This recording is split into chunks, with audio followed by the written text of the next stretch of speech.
When two or more notes are played together, or harmonized, we call it a chord. But we don't just go around combining notes at random. I mean, we can, and we do sometimes, and it can be cool, but we usually don't. Most of the time, there's a very specific order to how notes get harmonized. Chords are derived from scales by taking every other note in groups of 3 and harmonizing them, starting from each degree of the scale. So, to build a chord off of the first degree of the scale, we harmonize the 1st, 3rd, and 5th. To build a chord off of the 2nd degree of the scale, we harmonize the 2nd, 4th, and 6ths, and so on. Just like a scale has 7 notes, it also has 7 chords. One built off of each degree of the scale. We call these the 1 chord, the 2 chord, the 3 chord, etc., and represent them using Roman numerals. And just like we say things like F is the 4th of C and G is the 5th, we also say things like an F chord is the 4 chord in the key of C, and a G chord is the 5 chord.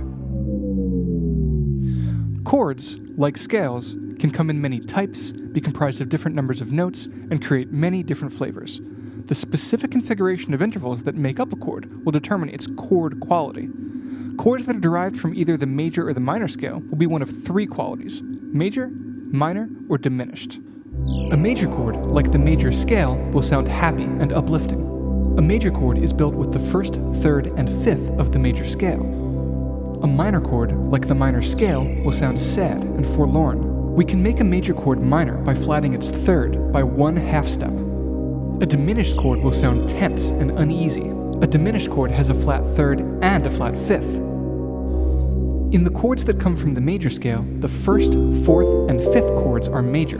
The 2nd, 3rd, and 6th chords are minor, and the 7th chord is diminished. Chords from a scale are organized into sequences called chord progressions. This sequence of chords is a 1, 6, 5, 4 progression in the key of C major.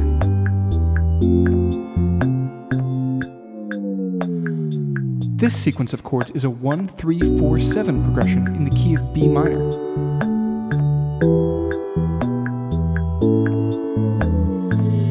But chords don't just lifelessly float through space, they're actually pretty intelligent.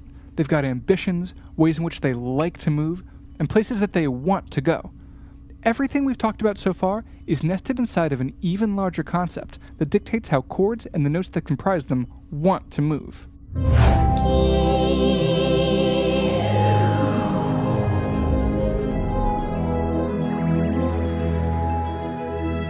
Hey, so the Tonal Universe Music Theory 101 video series is also available as a full course that you can take at modernmusiclearning.com. The link for that is in the description. Or just feel free to skip right on to the next video.